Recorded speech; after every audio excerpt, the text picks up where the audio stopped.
Sir देखें, बड़ा आदमी जो मुद्दा चुनता है ना, तो मुद्दे की तो बात वो करता ही, जैसे सब्जेक्ट एस्ट्रोलॉजी है मुगल काल में, तो उसकी तो सर ने बहुत सारे उदाहरण है, मैंने भी नोट करके रखे किताब में से जो मिले, लेकिन उसके बहाने बहुत कुछ कह देता है। अच्छा, मैं किताब में नहीं पढ़ पाया हूँ, सही ईमानदारी की बात, इन्होंने पढ़ ली है, अभी तो आया है, अभी तो आया है। लेकिन जो किताब के लॉन्च पर सर ने जो Galaxy of stars, political stars बुला रखे थे, उनको सुना मैंने। कौन कौन था वहाँ? National security adviser Ajit Doval, रक्षा मंत्री राजनाथ सिंह, बिहार के गवर्नर आरिफ मोहम्मद खान साहब थे, नृपेंद्र मिश्रा जी थे, ज्योतिराज सिंधिया थे। तो वहाँ जो बातें हुई और उन्होंने खुद जो लॉन्च में जो बातें बताई, उससे एक आइडिया मुझे लगा। तो सर मैं सॉरी, मतलब ये जो इसमें उदाहरण होंगे वो तो हैं ही, वो तो इंटरेस्टिंग हैं ही। आपने जो बातें की कल, मैं उसमें से 2-3 मैंने नोट किए, मैं वो बात करना चाहता हूँ और सुने आप भी। और मुझे लगता है ये होना चाहिए असल बहस की बात हमारे देश में। All societies which respect that their culture is much older than their religion, they integrate. हर वो समाज जो ये मानता है कि मेरी संस्कृति मेरे धर्म से बहुत पुरानी है, वो लोगों को जोड़ेगा।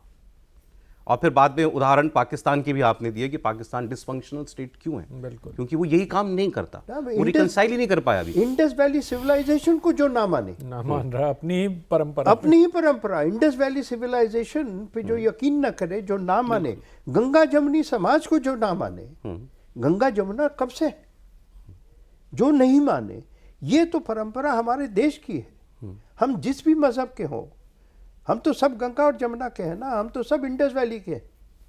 ये सब कॉन्टिनेंट जो है, इसको हम कैसे नहीं मान सकते हैं? और मैंने कुरान का भी उदाहरण दिया। कुरान की एक आयत है जिसमें लिखा है कि हमने पैगंबर तुम्हें हर जबान में भेजे हैं। यानी ये कल्चरल एसिमिलेशन और मल्टी कल्चरल एग्जिस्टेंस कि ये सबूत है। ऊपर वाला भी कहता है, ऊपर वाला कहता है कि तुम्हारा मजहब तुम्हारे लिए, मेरा मजहब मेरे लिए। कई किस्म के लोग हैं सर। एक तो ये मोटी बात हो गई कि धर्म और संस्कृति को अलग जाने और अलग माने, और मुगलों में आपने ये बात इस बात से साबित की कि इस्लाम में कोई भविष्यवाणी का कोई स्कोप नहीं है, कोई गुंजाइश, कोई उसकी इजाज़त नहीं देता वो, कि भाई अल्लाह ही जानता है आगे क्या होगा, तो कोई इंसान नहीं बताएगा। लेकिन फिर भी ये यकीन करते थे। हाँ। तो ये इनके पास कल्चर से आ रहा था, धर्म से नहीं। बिल्कुल। और ये कल्चर उनका जो है चंगेज खान से आता है, तैमूर से आता है। साहेब किरण जो शाहजहां का टाइटल था, वो तैमूर का भी था, मैंने लॉर्ड ऑफ टू कंजंक्शंस, तारों के ऊपर था। तो ये एस्ट्रोलॉजी जो है बहुत इनके साथ बहुत गहरी थी। और ये जो अपनी कल्चर है उसको मानते थे।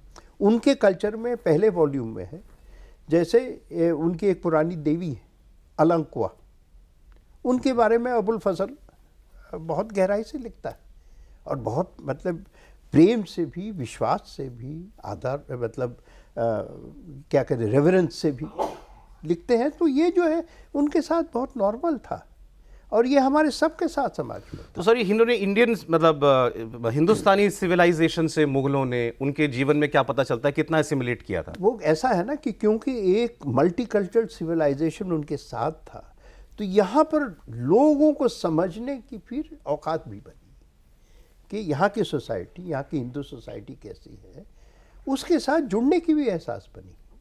ये सब बर्बाद किया औरंगजेब ने। औरंगजेब के 50 साल जो बिगेटरी और जो उन्होंने सारा रिवर्सल किया, और उसके बाद अंग्रेज ने जो इतिहास को तोड़ मरोड़ के इतिहास को एंटी इंडियन बना दिया, इसके वजह से वो जो है सच्चाइयाँ